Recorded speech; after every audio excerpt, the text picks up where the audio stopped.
welcome back. Continuing on with my book, SOULworks Trilogy, Homecoming, by me, Lauren Heistad.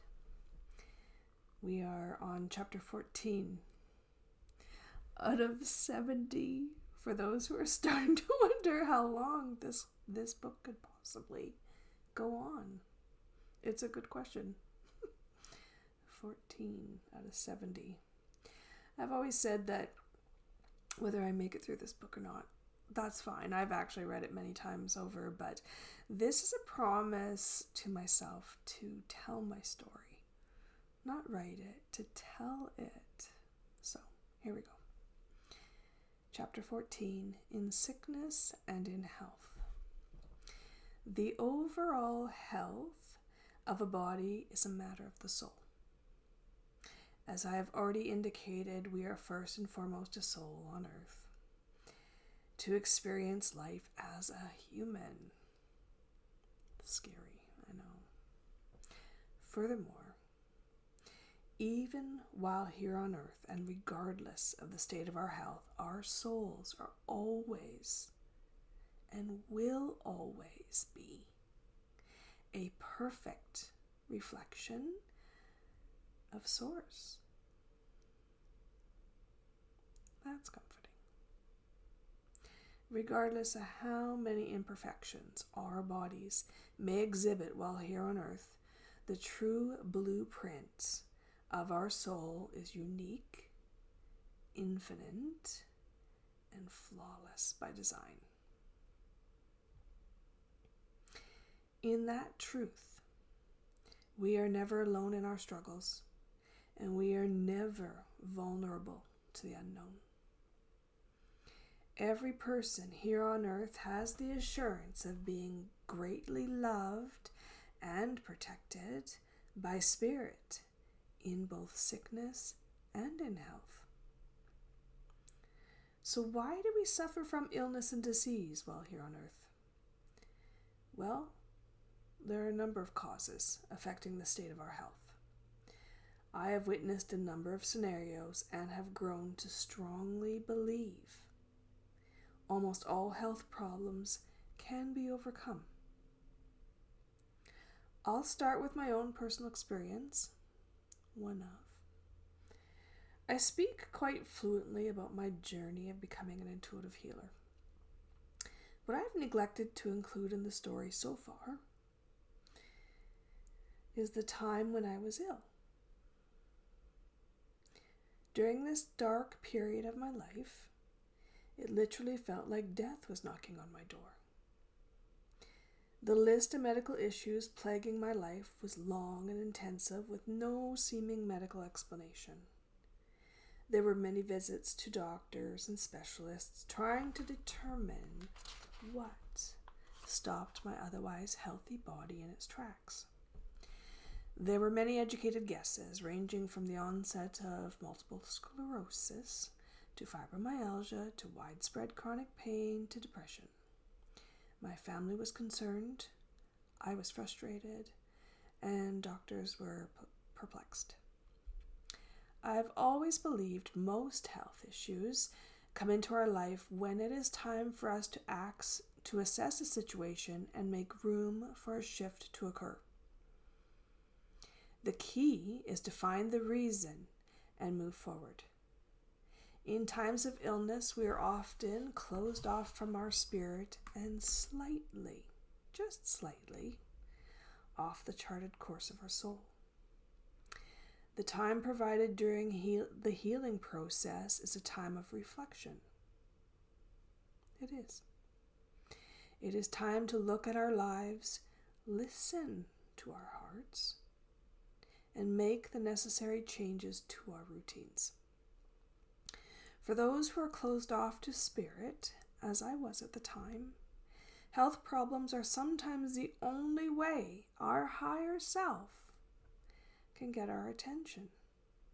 Our hearts are crying out and literally using our bodies as the megaphone. There are many great books out there. Many great books that demonstrate the correlation between health problems and emotional call-outs from the heart and soul. So I'm not going to get into those details here. To expand on this point, we only need to understand the concept of these emotional ties and learn to listen to our souls. To our souls. In my case, the emotional call out at this point in time was to start speaking up, speaking my truth about my spiritual encounters, as well as to seek to understand their purpose in my life. By keeping all my stories and experiences to myself, I was living a lie. I was living a lie. The more I kept it in, the harder my body worked to get my attention and release the truths.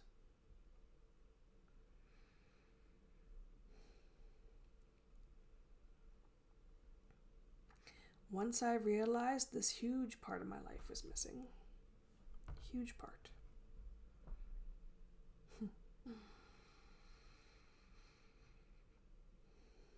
my health started to improve. Once I acted upon this realization and started to actually embrace my spiritual encounters and unique energy healing experiences, my health blossomed.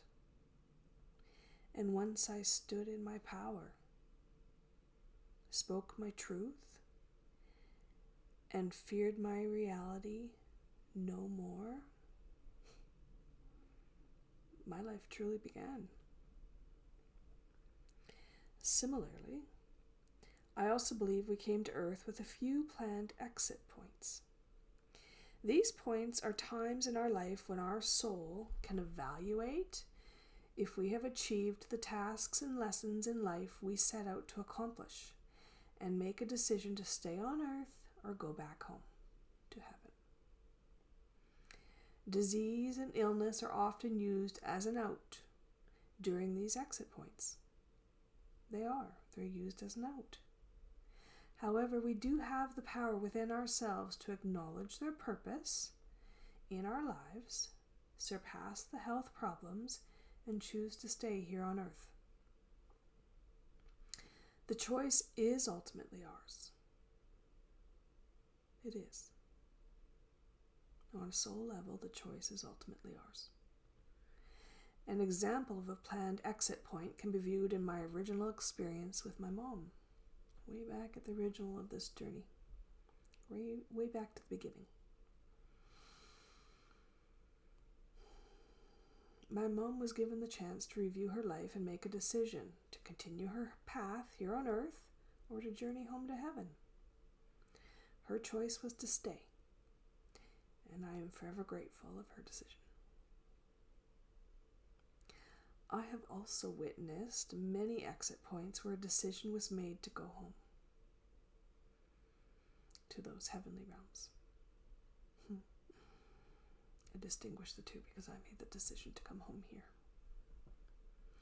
My grandma Annie was one of them. Her life came to a sudden halt with the onset of acute leukemia. Grandma's health quickly deteriorated from an active lifestyle to being on her deathbed within weeks. She knew it was her time to go. She knew. And she clearly indicated she would be in heaven by Easter morning. And although I instinctively knew her time was up as well, I did not want to say goodbye. She was my best friend. She was my best friend, and I could not imagine life without her. While sitting at her bedside, the day before her passing, my grandma politely said to me, "It's time for me to head home," so I could be with my family. And in my mind, I silently responded by arguing. I didn't want to leave her side because intuitively I knew she would be gone by morning. My grandma picked up on the concerns telepathically. She did. Telepathically, she picked that up and then audibly responded, "Even so, Lauren, even so. You need your family right now. They will provide you with comfort when I am gone." And with that, I accepted her request. We said our emotional goodbyes and I left the hospital. And although I was back home with my family, my goodbye at the hospital would not be the last time I heard from my grandma before her passing. Later that night, my grandma visited in spirit. She told me her time had come, but she would always be there for me. And she always has. I tearfully said my final goodbye and accepted her decision to go back home. I checked the clock. It wasn't even midnight. Later in my sleep, I had another vision. This time, I was remotely viewing my grandma's hospital room. And in the room beside my grandma's bed were the spirits of my grandpa, my uncle, who would have been my grandma's son, and then my grandma's second husband, all of who had journeyed to the heavenly realms before her. In the vision, I could clearly see and hear my grandma say, "Well, it's about time you guys showed up." And with that signature characteristic remark, my loved ones all laughed at her candor, took her by the hand, and gracefully welcomed her back home. For the second time that night, I woke up. This time, knowing my grandma had just taken her final breath. I looked at the clock, and it was Easter morning. Peacefully, I dozed back to sleep, knowing my grandma was where she wanted to be. The third time I woke up was not until morning and the sound of my phone ringing. I was not surprised to hear the news. My grandma had peacefully passed away. She had returned home on Easter morning, just as she had predicted nearly a month earlier. And as the sun began to rise at the start of that wonderful and glorious day, one could not help but look to the heavens and smile at yet another divine spirit who chose to rise again on Easter.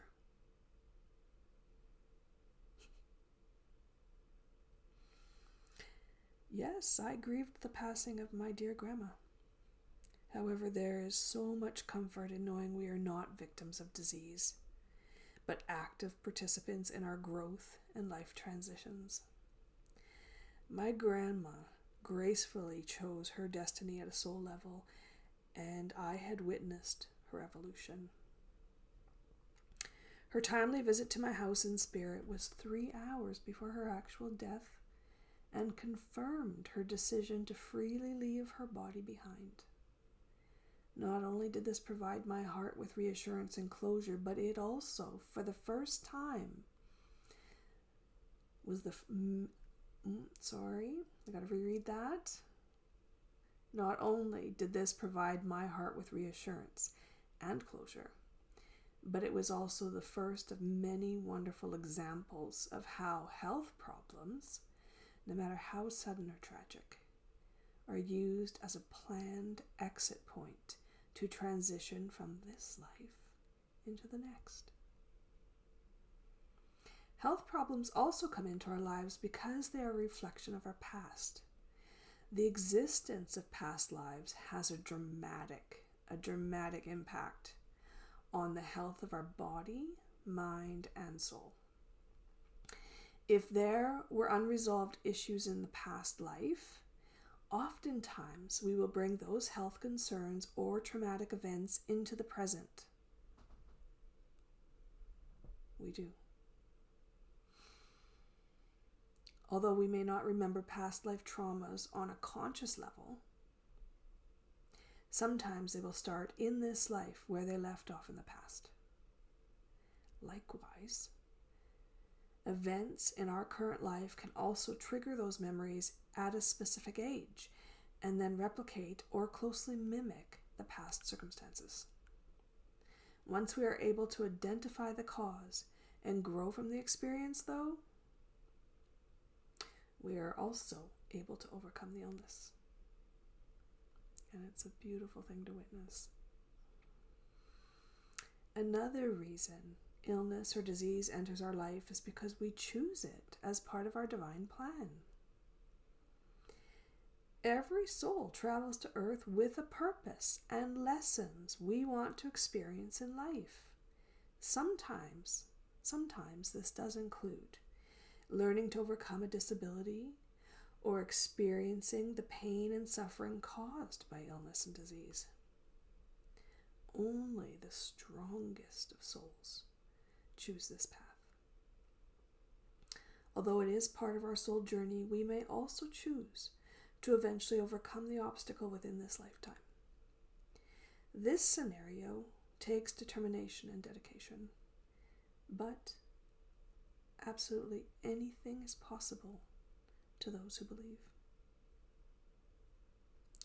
Lastly, we should not overlook the concept of manifesting the state of our health for not only ourselves, but also manifesting a positive state of health for all of society and Mother Earth. Our thoughts do create our reality. Please pay attention to where your thought forms are focused. Are your thoughts centered on peace or destruction? Abundance or scarcity? Beauty or lack of? Wellness or disease? Where your focus lies, your reality will also follow. Unfortunately, the bulk of society continues to spend the majority of their time thinking, talking, fearing not only disease, but also famine and destruction.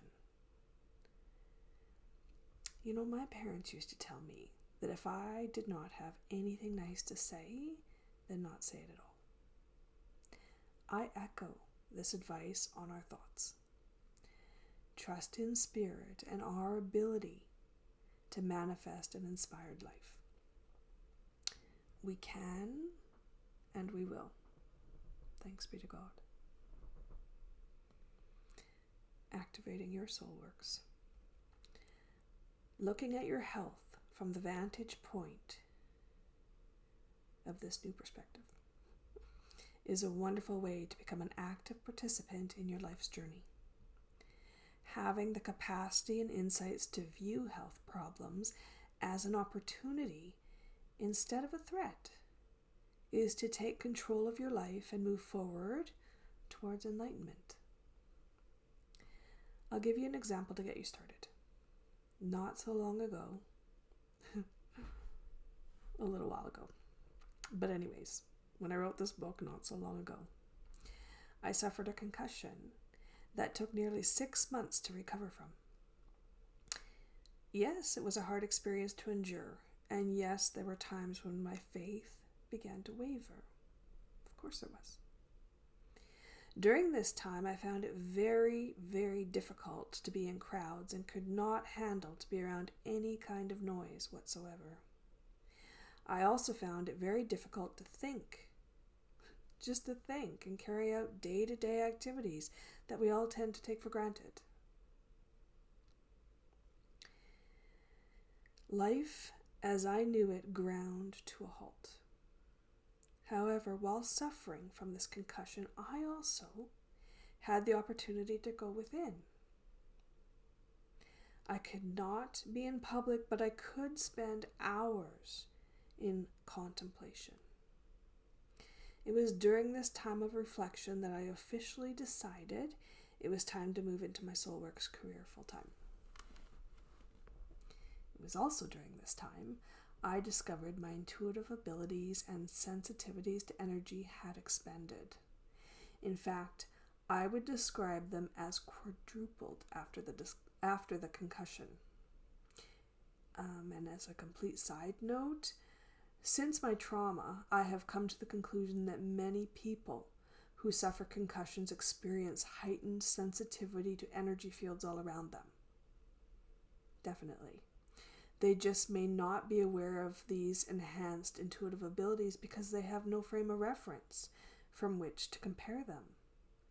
I, on the other hand, I was already talking to deceased loved ones, experiencing visions and sensing other people's energy fields. The concussion notably increased the sensitivity, and it took 6 months. 6 months to adjust to the expanded abilities.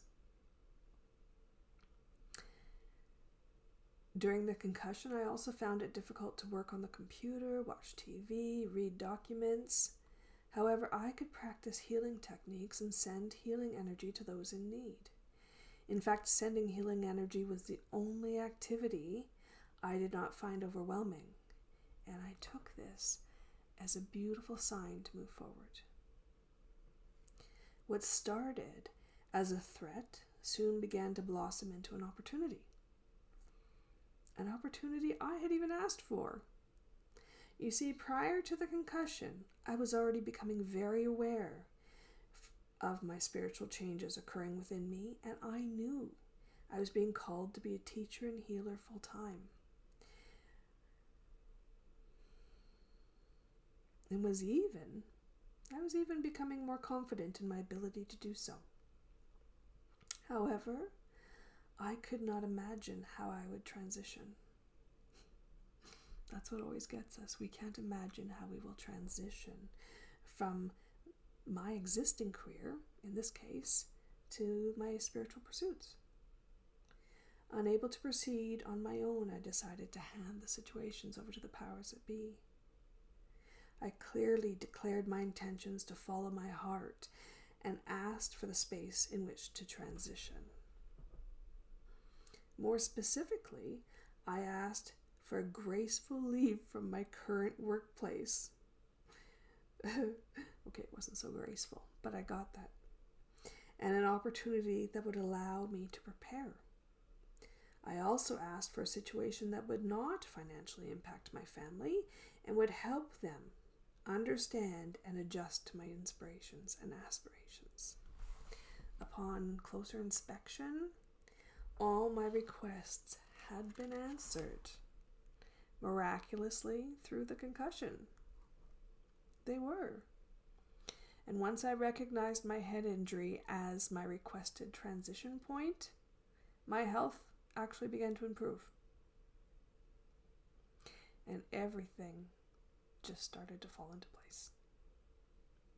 Looking back, I believe my concussion provided the time and guidance I needed to follow my dreams. Always keep your mind open. Always keep your mind open and your eyes peeled for moments in life that miraculously demonstrate the grace of God and a fork in the road to your development. Always trust you're being cared for, and remember to view both sides of the story and accept that there is always a larger divine plan we are not always privy to. Your move. Look for opportunities. Take the time to review any major illnesses that have entered your life and think about what opportunities occurred or had the potential to occur because of the health problems. Look at the state of your current health. Look at it.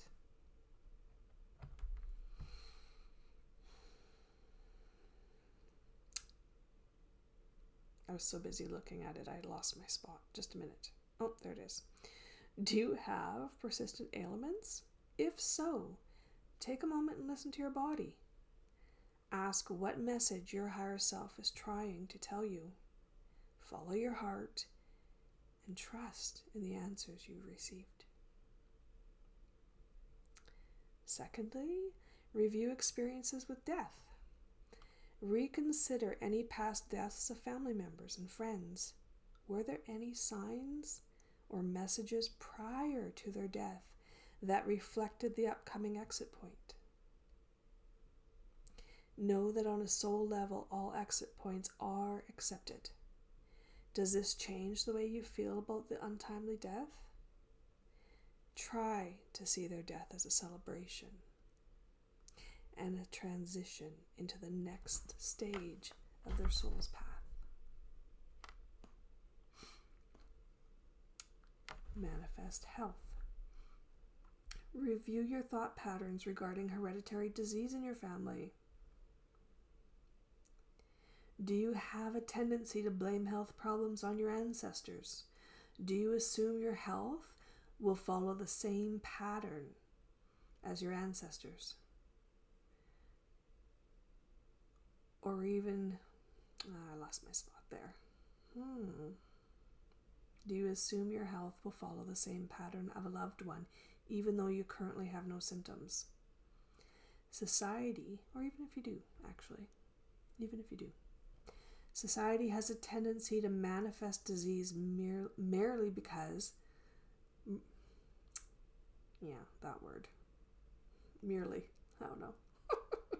because we believe we are destined to develop it. In this manner, we are actively creating our reality. Instead of sending fear of disease into your life, surround yourself in healing energy. Listen to the messages your body is trying to convey, and then release your worries to the heavens. Listen to the hidden wisdom. Do you or a loved one currently suffer from a terminal illness? Take the time to honor your soul. Honor the soul and the journey you have endeavored to take. Reflect on the lessons this hardship has brought you by looking for the positives within the pain. Has the disease brought your family closer? Has it increased your spiritual awareness? Does the disease represent something in life you need to let go of or change? Listen closely and grow from this experience. Only the strongest of souls would ever have chosen a path so difficult.